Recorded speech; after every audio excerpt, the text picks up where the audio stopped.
ഇങ്ങനെയുണ്ട് കേട്ടോ, അതാ ചേച്ചിയാണ്, ആ ഫോൺ ചേച്ചിയാണ്. എൻ്റെ പേര് ഇന്ദു കെ ഗോപി. ഒരു ബേൺ വിക്ടിം അല്ലെങ്കിൽ ഒരു ആസിഡ് ബേൺ കഴിഞ്ഞിട്ടുള്ള ഒരാൾ ഹീലിംഗ് സ്റ്റേജിൽ എങ്ങനെയാണ് ഉണ്ടാവുക? നമ്മുടെ ലൈഫിന് ഒപ്പം കൊണ്ട് നടക്കുന്ന ഒരാളെ വിളിക്കുന്ന പേരാണ് ലൂപ്പസ് വാരിയർ.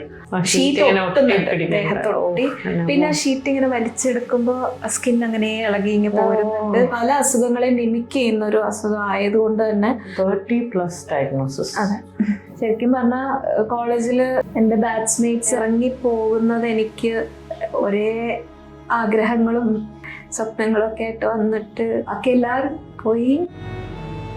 അതേ ഇത് നമ്മുടെ ദേഹം മൊത്തം കനലിങ്ങനെ വാരിയിട്ട പോലത്തെ ഒരു വയ്യാത്ത സമയത്തും അച്ഛൻ എന്നെ നല്ല രീതിയിൽ ഉപദ്രവിച്ചിട്ടുണ്ട്. അവർക്ക് ജീവിക്കാൻ ഭയങ്കര ആഗ്രഹം. അത് മതി ചേച്ചി, ചേച്ചി സൂപ്പറാണ്.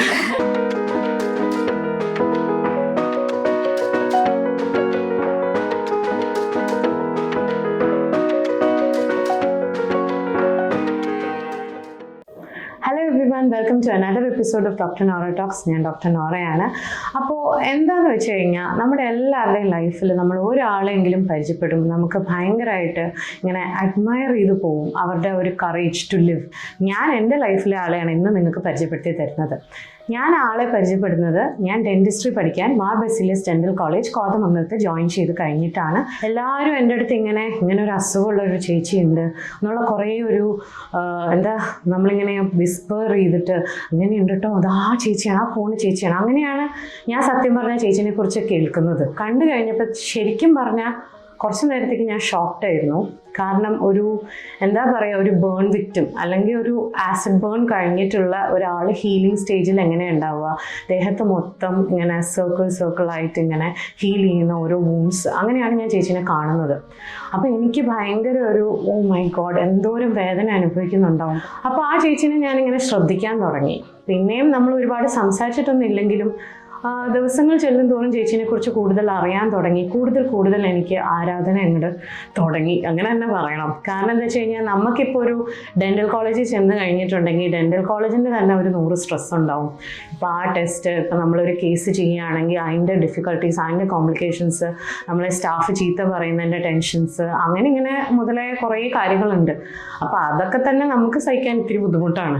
അങ്ങനെ ഇരിക്കുമ്പോഴാണ് ചേച്ചി അതും ഉണ്ട്, ചേച്ചിക്ക് ഈ അസുഖവും ചേച്ചി ഫേസ് ചെയ്യുന്നുണ്ട് എന്ന് കാണുമ്പോഴാണ് ഞാൻ പലപ്പോഴും എന്നോട് പറയും, ചേച്ചി അതൊക്കെ ചെയ്യുന്നുണ്ടെങ്കിൽ പിന്നെ എനിക്കാണോ ഇത് ഫേസ് ചെയ്യാൻ പറ്റാത്തത് എന്ന് പറഞ്ഞ് ഞാൻ എന്നെ തന്നെ എൻകറേജ് ചെയ്യുമായിരുന്നു. ചേച്ചി അനുഭവിച്ച ആ അസുഖത്തിൻ്റെ പേരെന്ന് പറയുന്നത് സിസ്റ്റമിക് ലൂപ്പസ് എറിത്തമെറ്റോസിസ് എന്നാണ്. അത് എന്ന് പറഞ്ഞു കഴിഞ്ഞാൽ കുറച്ചും കൂടെ എല്ലാവർക്കും അറിയാവുന്ന ലൂപ്പസ് എന്ന് മാത്രമായിരിക്കും. അതൊരു ഓട്ടോ ഇമ്മ്യൂൺ ഡിസീസാണ്. നമ്മുടെയൊക്കെ എല്ലാവരുടെയും ശരീരത്തിൽ ഒരു രോഗം വരുമ്പോൾ നമ്മളെ പ്രൊട്ടക്റ്റ് ചെയ്യുന്ന സാധനമാണ് ഇമ്മ്യൂണിറ്റി എന്ന് പറയുന്നത്. ആ നമ്മളെ പ്രൊട്ടക്റ്റ് ചെയ്യുന്ന നമ്മുടെ ഡിഫൻസ് മെക്കാനിസം തന്നെ നമുക്കെതിരെ പ്രവർത്തിച്ചാൽ, നമ്മുടെ ലൈഫിൽ വില്ലൻ ആയാലുള്ള അവസ്ഥ എന്താണെന്ന് വെച്ച് കഴിഞ്ഞാൽ അതാണ് ഈ ഒരു അസുഖത്തിൻ്റെ പ്രത്യേകത. നമ്മുടെ ബോഡിയിലെ പല ഓർഗൻസിനെയും ടാർഗറ്റ് ചെയ്യും നമ്മുടെ സ്വന്തം ഇമ്മ്യൂണിറ്റി. അപ്പോൾ അത് കാരണം ഉണ്ടാകുന്ന പ്രശ്നങ്ങൾ എന്ന് പറഞ്ഞു കഴിഞ്ഞാൽ ഇപ്പോൾ കിഡ്നിയിലാണെങ്കിൽ അതിനനുസരിച്ചുള്ള ഗ്ലോമെറുലോനെഫ്രൈറ്റിസ് തൊട്ട് എന്തും ആവാം. അപ്പോൾ അങ്ങനത്തെ ഒരു അസുഖത്തെ നമ്മൾ ഇതിനെ നമ്മുടെ ലൈഫിൻ്റെ ഒപ്പം കൊണ്ട് നടക്കുന്ന ഒരാളെ വിളിക്കുന്ന പേരാണ് ലൂപ്പസ് വാരിയർ. അങ്ങനത്തെ ഒരാളെയാണ് അപ്പോൾ ഞാൻ ഇന്ന് പരിചയപ്പെടുത്തി തരുന്നത്. സോ ലെറ്റ്സ് വെൽക്കം ഇന്ദു ചേച്ചി ടു അവർ ഷോ. ഹലോ ചേച്ചി. Hi, welcome to our show. Thank you. അപ്പോൾ ചേച്ചി തന്നെ ചേച്ചിനെ കുറിച്ച് നമ്മുടെ വ്യൂവേഴ്സിന് വേണ്ടി ഒരു സെൽഫ് ഇൻട്രൊഡക്ഷൻ. എല്ലാവരും പറയും നമ്മുടെ അസുഖമല്ല നമ്മളെ ഡിഫൈൻ ചെയ്യുന്നതെന്ന്. പക്ഷേ എൻ്റെ കാര്യത്തിൽ ഞാൻ പ്രൗഡ്ലി പറയും lupus is what defines me. Because lupus is what help me push through my limits. അപ്പോൾ എന്താ പറയുക, ഞാൻ ഇപ്പം ഇങ്ങനൊരു സ്ഥലത്ത് വന്നിരിക്കുന്നുണ്ടെങ്കിൽ എന്നെ ഞാനാക്കിയതും എൻ്റെ ഈ പേര് എന്നുള്ളത് ആൾക്കാർ അറിയാൻ തുടങ്ങിയതും ഈ ഒരു അസുഖം കൊണ്ടാണ്. എൻ്റെ പേര് ഇന്ദു കെ ഗോപി. ഞാൻ ജനിച്ചത് മാവേലിക്കരയാണ്. BDS ആയിരുന്നു പഠിച്ചത്. അതിനുശേഷം കുറച്ച് കാലം പ്രാക്ടീസ് ചെയ്തു. അതിനുശേഷം ഈ ഒരു അസുഖം കൊണ്ട് തന്നെ കരിയർ സ്വിച്ച് ചെയ്യേണ്ടി വന്നു. പബ്ലിക് ഹെൽത്തിൽ പോസ്റ്റ് ഗ്രാജുവേഷൻ ചെയ്തു. അതിനുശേഷം ഇപ്പോൾ പബ്ലിക് ഹെൽത്ത് എക്സ്പേർട്ടായിട്ട് വർക്ക് ചെയ്യുന്നു. ചെറുപ്പകാലത്ത് എങ്ങനെയായിരുന്നു? എപ്പോഴെപ്പോഴും അസുഖമായിരുന്നു? ആ ഒരു ഇമ്മ്യൂണിറ്റി പ്രോബ്ലംസ് ഉണ്ടായിരുന്നോ? എൻ്റെ ചൈൽഡ്ഹുഡ് പറഞ്ഞാൽ എനിക്ക് ഓർമ്മയുള്ളത് വളരെ ആക്റ്റീവായിരുന്നു, വളരെ ഹെൽത്തി ആയിരുന്നു. ഇപ്പം ഒരു ഒരു അതിനൊരു എക്സാമ്പിൾ പറയുകയാണെങ്കിൽ, ഇപ്പം എൻ്റെ ബ്രദറിനെ കൂടെ ഡോക്ടറെ അടുത്ത് കൊണ്ടുവരണം, എപ്പോഴും വയ്യാഴിക വന്ന് കൊണ്ടുവരണം. അപ്പം ആ സമയത്തും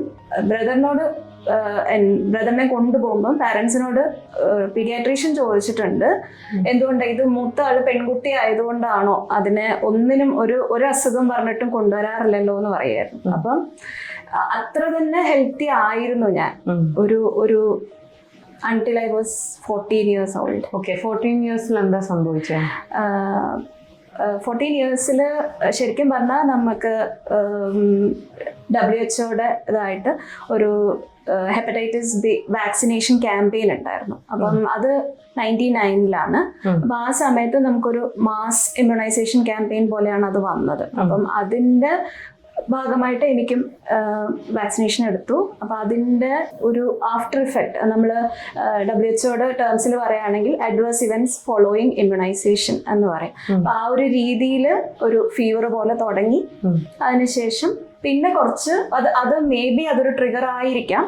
അപ്പം അത് പിന്നെ കുറച്ച് എക്സ്റ്റേണൽ ഫാക്ടേഴ്സും കൂടെ വന്നതിന് ശേഷം എനിക്കതൊരു അങ്ങനെയാണ് ഈ അസുഖം തുടങ്ങുന്നത്. അപ്പോൾ അപ്പോൾ എനിക്ക് ചോദിക്കാനുള്ളതാണ്, നിങ്ങളൊരു പബ്ലിക് ഹെൽത്ത് കൺസൾട്ടന്റ് ആണ് അല്ലെങ്കിൽ എക്സ്പേർട്ട് ആണ്. അപ്പോൾ വാക്സിനേഷൻസിലൂടെ ഇപ്പൊ നിങ്ങൾക്ക് ഇങ്ങനത്തെ ഒരു ബാഡ് എക്സ്പീരിയൻസ് ഉണ്ടായി, അപ്പൊ പിന്നീടുള്ള വാക്സിനേഷൻസ് നിങ്ങൾ വേണ്ടാന്ന് വെക്കുകയാണോ? ഇപ്പൊ നിങ്ങൾ പറയുന്നതും വാക്സിനേഷൻ വേണ്ട എന്നാണോ? അതായത് ഇപ്പം കറക്റ്റായിട്ടും AEFI ആണ് എൻ്റെ, അല്ലെങ്കിൽ വാക്സിനേഷൻ കാരണമാണ് എൻ്റെ അസുഖം ഉണ്ടായതെന്ന് കറക്റ്റായിട്ട് നമുക്ക് ഡിഫൈൻ ചെയ്യാൻ പറ്റിയിട്ടില്ല. അത് ഒന്നാമത്തെ കാര്യം. രണ്ടാമത്തെ കാര്യം എന്ന് പറഞ്ഞാൽ ഓൾറെഡി എൻ്റെ ബോഡിയിൽ ഈ SLE എന്നുള്ളൊരു ഇതുണ്ട്. അപ്പൊ അതിന്റെ ഒരു ട്രിഗറിങ് ഫാക്ടർ ആയിട്ട് വേണമെങ്കിൽ വാക്സിനേഷൻ ആക്ട് ചെയ്തിരിക്കാം. ഇപ്പം ഞാൻ അത് ഒരിക്കലും വാക്സിനേഷനോ ഇമ്മ്യൂണൈസേഷനോ എഗൻസ്റ്റ് അല്ല ഞാൻ പറയുന്നത്. ഇപ്പം നമുക്ക് ഒരു 13ഓളം വാക്സിൻ പ്രിവെന്റബിൾ ഡിസീസസ് ഉണ്ട്.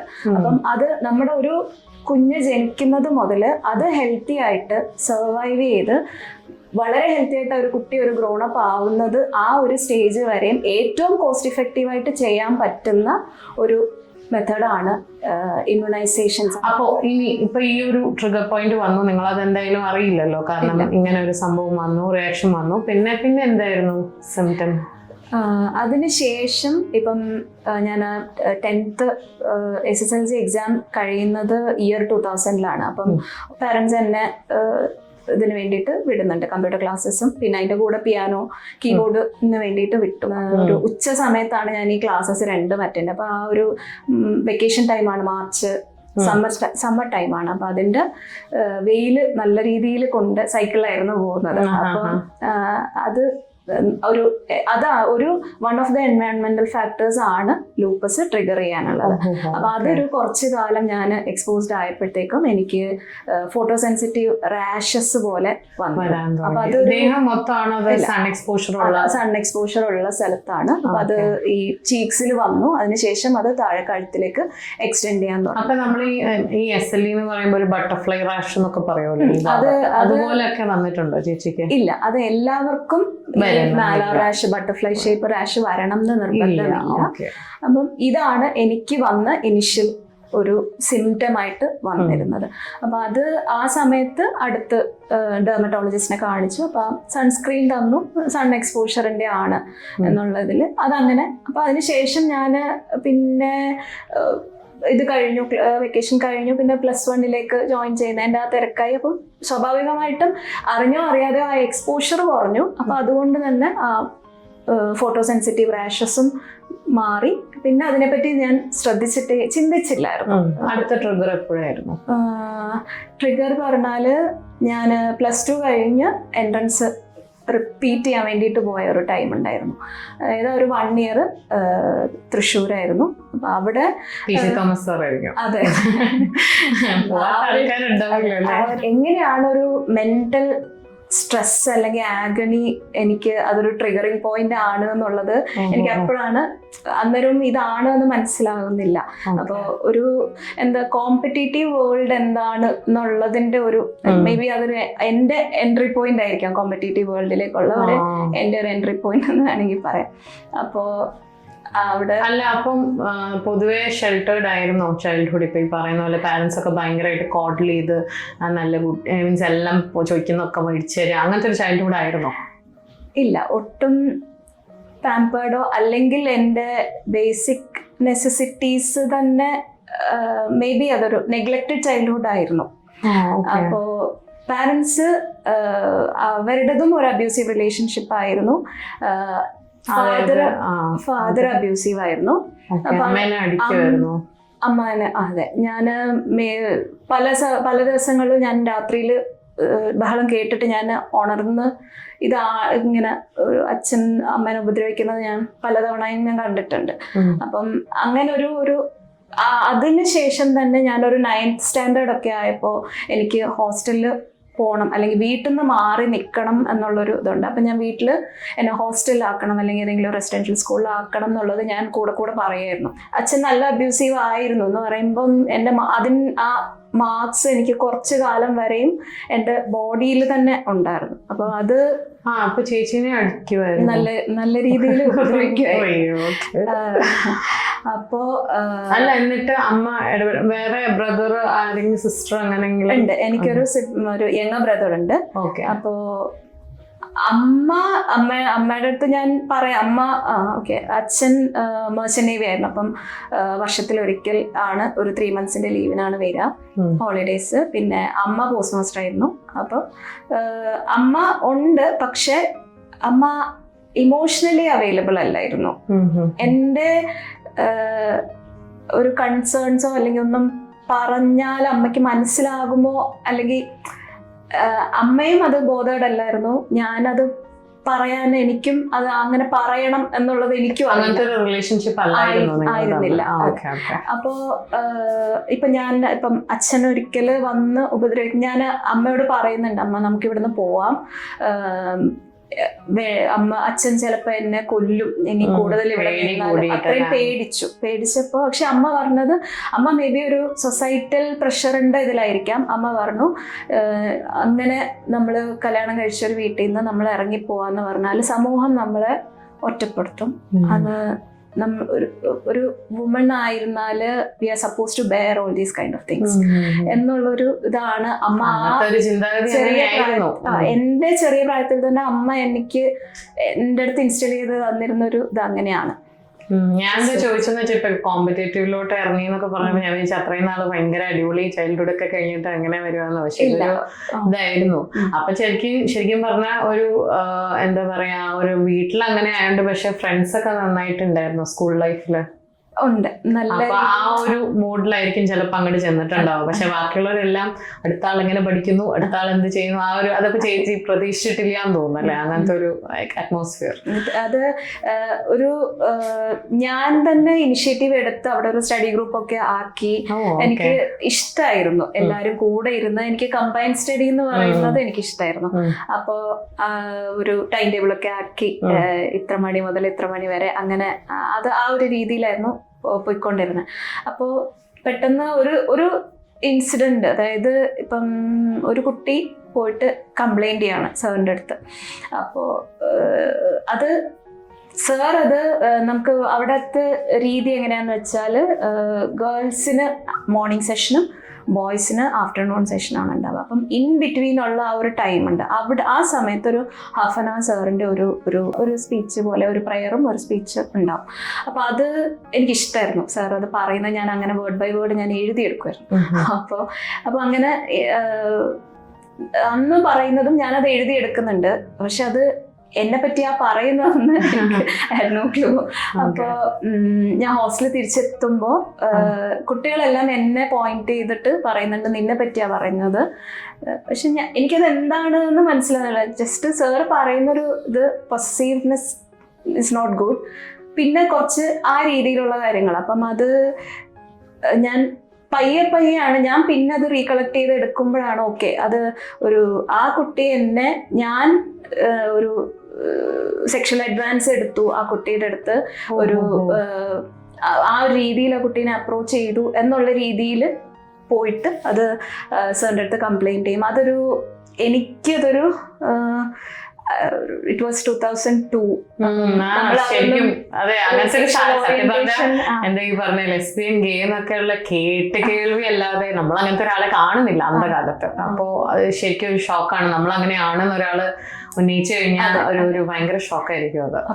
അപ്പൊ വീട്ടില് പറഞ്ഞില്ലേ പറഞ്ഞു പക്ഷെ അത് അമ്മ അത് അത്രയും അതൊരു ഡൗൺ പ്ലേ ചെയ്ത പോലെയാണ് എനിക്ക് തോന്നിയത്. എൻ്റെ ഞാൻ അപ്പോൾ ശരിക്കും അവിടെ ഒറ്റപ്പെടുക ചെയ്തത്. അപ്പം ഇൻക്ലൂഡിങ് അവിടുത്തെ വാർഡൻ ആയാലും ഒരിക്കൽ പോലും വാർഡൻ എൻ്റെ സൈഡ് എന്താണെന്ന് കേൾക്കാൻ വാർഡനും ശ്രമിച്ചിട്ടില്ല. അവിടെ ബാക്കിയുള്ളവരെല്ലാവരും എന്നെ ഒറ്റപ്പെടുത്തുകയും അതിന് ഞാനത് എൻ്റെ പാരൻസിനോട് അല്ലെ അമ്മയോട് പറയുമ്പം അമ്മയും അത് ഇല്ല, നിനക്കത് ഇത്ര ചെറിയൊരു കാര്യത്തിന് നീ ഇങ്ങനെ ഇത് ചെയ്താലോ ഇനിയും ലൈഫിൽ മുന്നോട്ട് പോകുമ്പോൾ നീ എന്ത് ചെയ്യും. മേ ബി അമ്മയ്ക്ക് വന്നിട്ട് ചോദിക്കാമായിരുന്നു, എനിക്ക് എന്താണ് നിങ്ങൾ എന്ത് വന്നില്ല, ഇങ്ങനെ ഇത്രയും വലിയൊരു ഇൻസിഡന്റ് നടന്നിട്ടും അവിടം വരെ ഒന്നും വന്നില്ല. അപ്പം അച്ഛനും അത് ശ്രദ്ധിച്ചിട്ട് തന്നെ ഉണ്ടോന്ന് എനിക്കറിയില്ല. ആ കുട്ടിയുടെ കാര്യം നമ്മൾ ചോദിക്കാൻ വേണ്ടിയിട്ടല്ല, പക്ഷെ ആ കുട്ടീനെ പിന്നെ പോയി അപ്രോച്ച് ചെയ്തത് എന്തിനാണ് അങ്ങനെ ഒരു കാര്യം പറഞ്ഞത്? കാരണം ചേച്ചി എന്തായാലും മനസ്സാവരെ ചിന്തിച്ചില്ല എന്ന് പറയുമ്പോ, എന്നിട്ട് അങ്ങനെ പറയുമ്പോഴത്തേക്ക് അത് എന്താണെന്ന് അറിയാൻ ചേച്ചി അന്വേഷിച്ചിരുന്നു? ചോദിച്ചിരുന്നു. അപ്പൊ ആ കുട്ടി പറഞ്ഞത് എന്നോട് വേറൊരു കുട്ടി പറഞ്ഞു എന്നാണ്. പക്ഷെ അതിനും ഞാൻ പറഞ്ഞു ശരി, അങ്ങനെ ആണെങ്കിൽ സാറിനോട് വന്ന് പറയും. ഇങ്ങനെ എൻ്റെ പേരിലൊരു ബ്ലെയിം അല്ലെങ്കിൽ ഒരു അലിഗേഷൻ വന്ന് നിൽക്കുമ്പോൾ സാറിനോട് എനിക്ക് വേണ്ടിയിട്ട് വന്ന് സംസാരിക്കും. അപ്പം പറഞ്ഞത് ഇല്ല, അത് എനിക്ക് പേടിയാ, സാർ എന്നെ പറ്റി പിന്നെ മോശം വിചാരിക്കും. അങ്ങനെ ആ ഒരു രീതി പിന്മാറാതെ നിൽക്കുകയാണ് സ്റ്റേറ്റ്മെന്റില് കള്ളത്തരവും പറഞ്ഞിട്ടല്ലേ സമ്മതിച്ചോളൂ. അപ്പൊ അതൊരു ട്രിഗർ പോയിന്റ് ആയി മാറി. അത് ഒരു ട്രിഗർ പോയിന്റ് എന്ന് പറഞ്ഞാൽ ടു ബി എക്സാക്ട് ഞാനൊരു ടോപ്പ് 60 റാങ്കിൽ, അവിടെ നമ്മൾ വീക്ക്ലി എക്സാംസ് നടക്കുമ്പോൾ ടോപ്പ് 60 റാങ്കിൽ ഉണ്ടായിരുന്നത് ഞാൻ ഒരു വിത്തിൻ 1 വീക്ക് അല്ലെങ്കിൽ 2 വീക്സ് ഞാൻ ബോട്ടം 10 എത്തി. അപ്പോൾ അഫക്ട് ചെയ്യാന്ന് പറഞ്ഞാല് ഞാൻ പിന്നീട് കുറെ തവണ തലചുറ്റി വീഴുകയും കുറെ അങ്ങനത്തെ ഫിസിക്കൽ സിംറ്റംസ്. അപ്പൊ ഈ മെന്റൽ ഡിപ്രഷൻ കുറച്ചായിട്ട് നമുക്ക് ഫിസിക്കലായിട്ട് തന്നെ കാണാൻ പറ്റി, തല അറിയ വീഴുക അങ്ങനെയൊക്കെ ആയി. എന്നിട്ട് ഹോസ്പിറ്റലിൽ ആരൊക്കെ കൊണ്ടുപോകുക എന്നിട്ട് ചേച്ചിക്ക് ഫ്രണ്ട്സ് വാർഡനാണ് വന്നത്. അപ്പൊ വാർഡൻ വന്നു, പിന്നെ വീട്ടിൽ പോയി 2 ദിവസം ബ്ലഡ് ഒക്കെ ടെസ്റ്റ് ചെയ്തു. അപ്പൊ HB നല്ല കുറവാണ്, അനീമിക് ആണ്. അപ്പൊ അങ്ങനെയാണ് എനിക്ക് എൻ്റെ ഒരു സെക്കൻഡ് ട്രിഗർ പോയിന്റ് എങ്ങനെയാണ് എൻ്റെ ബോഡിയിലേക്ക് അത് വന്നത് എന്നുള്ളത്. അപ്പം അനീമിക് ആയിട്ടാണ് പിന്നെ. അപ്പൊ അതിന് അനീമിയ അപ്പൊ ഇതിന്റെ ഒരു സൈൻ ആണോ? ആണല്ലേ. ഇത് ഇപ്പം ലൂപ്പസ് എന്ന് പറയുമ്പം 1, 2, 3 നമുക്ക് ലിസ്റ്റ് ഡൗൺ ചെയ്ത് ഇന്നത് വരണം എന്നാലേ പറയാൻ പറ്റില്ല.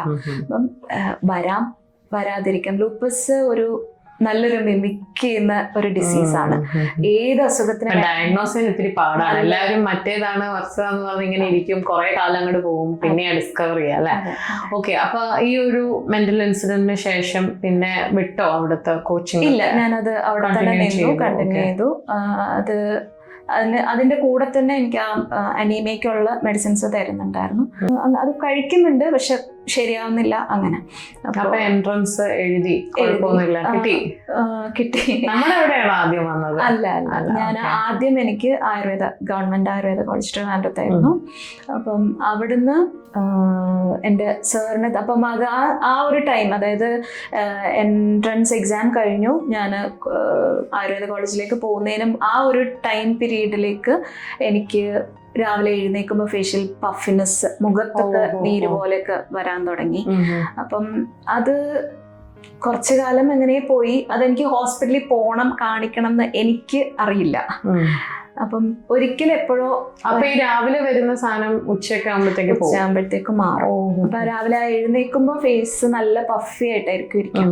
അപ്പൊ അതിനുശേഷം ഒരിക്കലും എൻ്റെ ഗ്രാൻഡ് മദർ എന്നെ കാണാൻ വീട്ടിൽ വിസിറ്റ് ചെയ്യുമ്പോഴാണ് പറയുന്നത് ഇത് എന്തുകൊണ്ടാണ് കുട്ടിയെ കൊണ്ടുപോകാത്തത്. അങ്ങനെയാണ് ശരിക്കും ഞാൻ പാരൻസ് എന്നെ ഡോക്ടറെ അടുത്ത് കൊണ്ടുപോകുന്നതും. അപ്പം ഏത് ഡോക്ടറിന്റെ അടുത്താ പോയ? ഇങ്ങനത്തെ അതും ഈ അനീമിയയുടെ ഇതായിട്ടാണ് പോയത്. സ്ഥിരം കാണിച്ചോണ്ടിരുന്ന അവിടെ അനീമിയ എപ്പോഴും മാറിയിട്ടൊന്നുമില്ല, കോൺസ്റ്റന്റ് കഴിച്ചുകൊണ്ടിരിക്കുകയാണ് അല്ലേ? അങ്ങനെ ഞാൻ ട്രിവാൻഡ്രം ആയുർവേദ കോളേജിൽ എത്തി. അവിടുന്ന് എന്റെ തന്നെ സാറിനെ അവിടെ പ്രൊഫസറെ തന്നെയാണ് കാണിച്ചത്.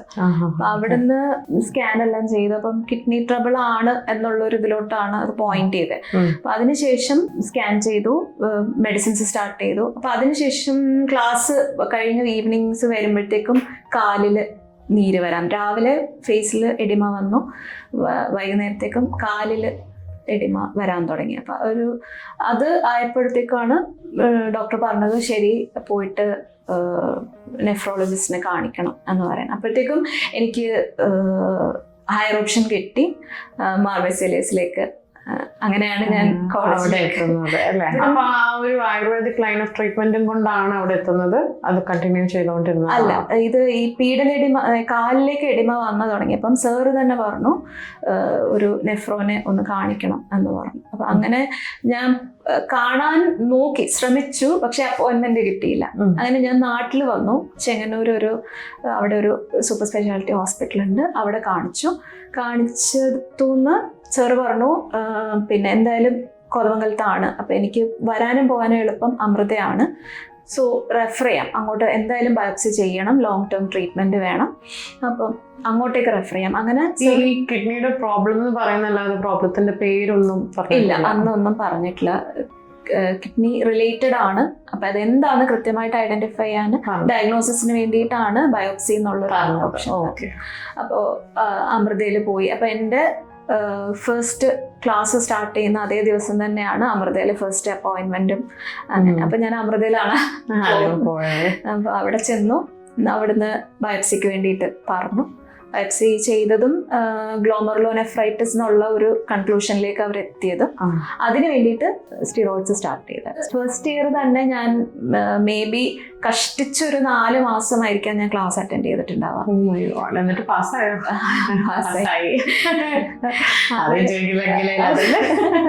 അപ്പോ അത് ശരിക്കും പറഞ്ഞാൽ 4 months ഞാൻ അറ്റൻഡ് ചെയ്തുള്ളൂ. പക്ഷെ എന്നെ അത്രയും സപ്പോർട്ട് ചെയ്തിട്ടുണ്ട് കോളേജിൽ, സ്റ്റാഫൊക്കെ നല്ല രീതിയിൽ സപ്പോർട്ട് ചെയ്തിട്ടുണ്ട്. അല്ല, അപ്പം ഈ ഒരു അസുഖം ഫേസ് ചെയ്തുകൊണ്ടിരിക്കുകയാണ്, മെഡിസിൻ കഴിക്കുന്നുണ്ട്. അപ്പൊ അതിന്റെ എന്തെങ്കിലും ഈ നേരത്തെ പറഞ്ഞല്ലോ ഈ തലചുറ്റൽ അങ്ങനെയൊക്കെ എന്തെങ്കിലും ഉണ്ടായിട്ടുണ്ടോ ഈ ഫസ്റ്റ് ഇയറിൽ? ആ സമയത്ത് എനിക്ക് അപ്പൊ ഈ ലീവ് എന്തിനാണ് എടുത്തോണ്ടിരുന്നത്? ഇമ്മ്യൂണിറ്റി നല്ല കുറവായിരുന്നു. അപ്പം ഈ പെട്ടെന്ന് എനിക്ക് ഇൻഫെക്ഷൻ വരുന്നുണ്ടായി. അപ്പോൾ അതിന് വേണ്ടിയിട്ടുള്ള മെഡിസിൻസ് കഴിക്കുന്നുണ്ട്. പിന്നെ ബോഡി പെയിൻ, അൺഎക്സ്പ്ലെയിൻഡ് ആയിട്ട് ബോഡി പെയിൻ വരാൻ തുടങ്ങി, വെയിറ്റ് ലോസ് വരാൻ തുടങ്ങി. അങ്ങനെ കുറേ കംപ്ലയിൻസ് നമുക്ക് ഒന്ന് നമുക്ക് പറയാൻ പറ്റുന്നില്ല. അങ്ങനെ കുറേ ബുദ്ധിമുട്ടുകൾ, രാവിലെ എഴുന്നേൽക്കുമ്പോൾ ബുദ്ധിമുട്ടായിരിക്കാം. അപ്പം അങ്ങനെ അവിടെ തന്നെ ബെഡിൽ തന്നെ ആയിരിക്കും മോസ്റ്റ്ലി ഞാൻ അവിടെ ഉണ്ടാവും. അങ്ങനെ അപ്പോൾ പക്ഷെ അപ്പം സ്റ്റാഫ് എങ്ങനെയാണ്? അപ്പൊ ഈ നോട്ട്സ് പഠിക്കല് അതൊക്കെ എങ്ങനെയായിരുന്നു? സ്റ്റഡി ഗ്രൂപ്പ് ഉണ്ടായിരുന്നോ അവിടെ? സ്റ്റഡി ഗ്രൂപ്പ് ഇഷ്ടമാണെന്ന് പറഞ്ഞോണ്ട് ചോദിച്ചാ. സ്റ്റഡി ഗ്രൂപ്പ് അല്ല, അത് ശരിക്കും പറഞ്ഞാൽ എനിക്ക് കംപ്ലീറ്റ്ലി ന്യൂ ആണ്. മെഡിക്കൽ ടെർമിനോളജീസ് ആണ്.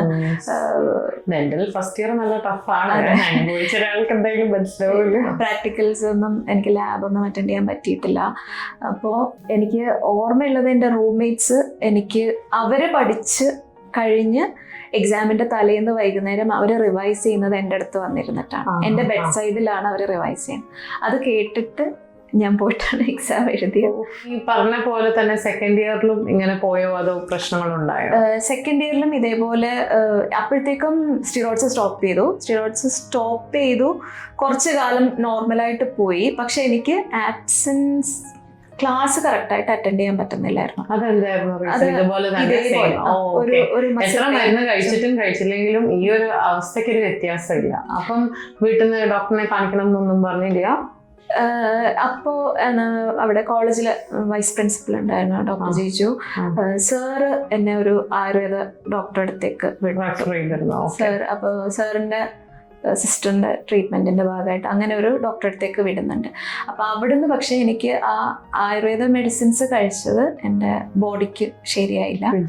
അപ്പൊ അത് കൊളാപ്സ് ആയി. അപ്പൊ അത് ഇതിന്റെ ഇടയിൽ കുറെ ആക്സിഡൻസ് വരുന്നുണ്ട്. അപ്പോൾ അറ്റൻഡൻസ് ഷോർട്ടേജ് വന്നു. അപ്പൊ സെക്കൻഡ് ഇയറിൽ പക്ഷെ സ്റ്റാഫ് അത്ര സപ്പോർട്ടീവ് ആയിരുന്നില്ല. അപ്പൊ അത് ടഫ്നെസ്സും കൂടുന്നുണ്ട്. പിന്നെ ഈ പറഞ്ഞ പോലെ റീസൺ ആക്ച്വലി ക്ലിയർ അല്ലല്ലോ, അതാണ് വെറുതെ കിടക്കുന്നു എന്നുള്ളൊരു ഫീൽ ആണല്ലോ, ആൻസർ അറിയില്ലല്ലോ. അത് കാരണം എനിക്ക് അറ്റൻഡൻസ് ഷോർട്ടേജ് ഉള്ളത് കൊണ്ട് എനിക്ക് 3 പേപ്പർ, അതായത് മൈക്രോബയോളജി, പെത്തോളജി, ഫാർമക്കോളജി എനിക്ക് ക്ലിയർ ചെയ്യാൻ പറ്റിയില്ല. അങ്ങനെ സപ്ലി ബാച്ചിലേക്ക് വന്നു, 3-4 പേരായിട്ടുള്ള ഒരു സപ്ലി ബാച്ച്. അതിന്റെ ഇടയിലും പ്രശ്നങ്ങളുണ്ട്. പക്ഷെ ഈ ആയുർവേദ മെഡിസിൻസ് ഞാനപ്പോൾ ഫോളോ ചെയ്യുന്നുണ്ടായിരുന്നു. അതൊരു 2005 ആണ്. അപ്പോൾ ആ സമയത്ത് എനിക്ക് കോളേജ് മെസ്സിന്ന്, എനിക്ക് ഹോസ്റ്റൽ മെസ്സിന്ന് എനിക്ക് സെപ്പറേറ്റ് ഫുഡ് തന്നെ അവർ ആക്കി തരുമായിരുന്നു. ഉപ്പില്ലാതെ, അധികം വെജിറ്റബിൾസോ നോൺ വെജിറ്റേറിയൻ അങ്ങനെ ഡോക്ടർ റെക്കമെൻഡഡ് ആയിട്ട് ആ ഒരു ആയുർവേദ പഥ്യം അനുസരിച്ചുള്ള മരുന്നുകൾ, ഫുഡ് എനിക്ക് അവര് ആയുർവേദിക് മെഡിക്കേഷൻ അല്ലേ റിയാക്ഷൻ വന്നു? അതെ അതെ, അതപ്പോ കുറച്ചു കാലം കഴിച്ചു. അപ്പൊ ഈ 2005 എനിക്ക് ഈ ഒരു ടുവേർഡ്സ് എൻഡ് ഓഫ് 2005 എനിക്ക് പ്രശ്നങ്ങൾ വന്നു തുടങ്ങി. 2006 അപ്പൊ 2006 എനിക്ക് മൂന്നാമത് വേണമെങ്കിൽ ഈ ഒരു ഡിസീസിന്റെ അടുത്ത ഇതായിട്ട്. അതെന്തായിട്ടാണ് കണ്ടത്? അതും എഡിമ വന്നു. അതിന്റെ എഡിമയായിട്ട് നീര് വെക്കലല്ലേ? ഏർലി മോർണിംഗ്, രാവിലെ എണീക്കുമ്പോൾ മുഖത്ത് നീരുണ്ടാവും. രാത്രി വൈകുന്നേരത്തേക്കും കാലിലേക്ക്, അതായത് ഇവിടുന്ന് ഇറങ്ങി എഡിമ താഴേക്ക് കാലിലേക്കാണ് പോകുന്നത്. അതെ, പീഡൽ എഡിമ വരും. ഉപ്പുറ്റിയിൽ നമുക്ക് പിറ്റിംഗ് എഡിമ എന്ന് പറയും, അതായത് കയ്യിൽ കുത്തും. അതിനുശേഷം അതിന്റെ കൂടെ നമുക്ക് യൂറിനില് ബ്ലഡ് ഉണ്ടായിരുന്നു, സ്റ്റൂളില് ബ്ലഡ് ഉണ്ടായിരുന്നു. പിന്നെ യൂറിൻ ഫ്രോത്തി ആയിട്ട് പതഞ്ഞിട്ടാണ് യൂറിൻ പോവുക. അപ്പം അങ്ങനെ കുറച്ച്, അതായത് ടിപ്പിക്കൽ ഒരു റീനൽ പേഷ്യന്റിന്റെ ഒരു ഇതായിരുന്നു കാണിച്ചുകൊണ്ടിരുന്നത്. അത് സ്റ്റിറോയിഡ്സ് കഴിച്ചുകൊണ്ടിരിക്കുന്ന സമയമായിരുന്നു. അപ്പം കുറച്ച് നേരം നിന്നിട്ട് ബയോകെമിസ്ട്രി ലാബിൽ നിന്നായിരുന്നു. അപ്പൊ കാല് കോച്ചി ഇതായി, അപ്പോൾ സ്പാസം വന്നു. അപ്പം കാലിതായി ഞാൻ ശരിക്കും നിലവിളിച്ചുപോയി. അപ്പോ മാം ഓടി വന്നിട്ട് കുറെ നേരം കാല് തിരുമ്മി ചൂട് വെച്ചു, ചൂടുവെള്ളം എടുത്തിട്ട് വന്നു, ചൂട് വെച്ചു. അപ്പം അത് ബയോകെമിസ്ട്രി അത് എനിക്ക് ഒരു അമ്മയെ പോലെ ഒരു എല്ലാവരും എല്ലാ സ്റ്റുഡൻസിനും ആ ഒരു മദർലി ഫീൽ തരും. ചൂടോ ഇല്ലല്ല. അപ്പോ മാമാണ് അവിടെ നിലത്തിരുന്ന് എനിക്ക് കാല് തിരുമ്മി തന്നു. കാല് ചൂട് വെള്ളം എടുത്തിട്ട് ഒന്ന് ചൂടൊക്കെ വെച്ച് തന്നപ്പോ എനിക്ക്, നമുക്ക് അതുവരെയും ടീച്ചേഴ്സ് എന്ന് പറയുമ്പോൾ ഒരു റെസ്പെക്ടോടെ ഒരു ഇതിൽ നിൽക്കുമ്പോൾ മാം അങ്ങനെ എന്റെ കാലിൽ അതൊക്കെ ചെയ്തു തരുന്നു, ടേക്കിംഗ് കെയർ ഓഫ് എന്ന് പറയുമ്പോൾ എനിക്ക് ഭയങ്കര ഒരു ഇമോഷണൽ ഇതായിരുന്നു. അതേപോലെ തന്നെ സെക്കൻഡ് ഇയറിലും ഇതേപോലെ ഹോസ്പിറ്റലൈസ് ചെയ്യും. അപ്പം അത് എന്താണ് കാര്യം എന്ന് മനസ്സിലാകുന്നില്ല. ഇടയ്ക്ക് പെട്ടെന്ന് ബോഡി ഷിവർ ചെയ്യും, ബോഡി വീക്ക് ആവും, ചിലപ്പം വയ്യാണ്ട് അവിടെ പെട്ടെന്ന്. അപ്പൊ ഈ ഓരോ ഹോസ്പിറ്റലൈസേഷനും അമ്മ വീട്ടിൽ നിന്ന് വരും? ഇല്ല, അത് ശരിക്കും പറഞ്ഞാല് ഭയങ്കര ഒരു പെയിൻഫുൾ ആണ്. ഇപ്പം ഞാൻ ഓരോ പ്രാവശ്യം ക്ലിനിക്കിൽ നിൽക്കുമ്പോഴായിരിക്കാം ചിലപ്പോൾ പെട്ടെന്ന് വയ്യാണ്ടാവുന്നുണ്ടാവും, ആരെങ്കിലും ഒക്കെ പിടിച്ച് ഏതെങ്കിലും ഒരു ഡെന്റൽ ചെയറിലായിരിക്കും ഇരുത്തുന്നുണ്ടാവും. അതിനുശേഷം വേഗം തന്നെ ഇപ്പൊ സാർ അറിയും, ജിജു സാർ അറിയും, സാർ ഓടി വരും, കാർ എടുക്കും. സാറ്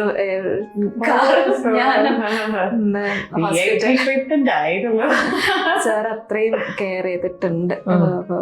ഇലക്ട്രോലൈറ്റ് ഇംബാലൻസ് ആണ് എന്നുള്ളൊരു ഇതില് പോവും, ഡ്രിപ്പ് ഇടും, തിരിച്ചു. അപ്പൊ ആരെങ്കിലും കൂടെ ഉണ്ടാവും, ഡ്രിപ്പ് തീരും.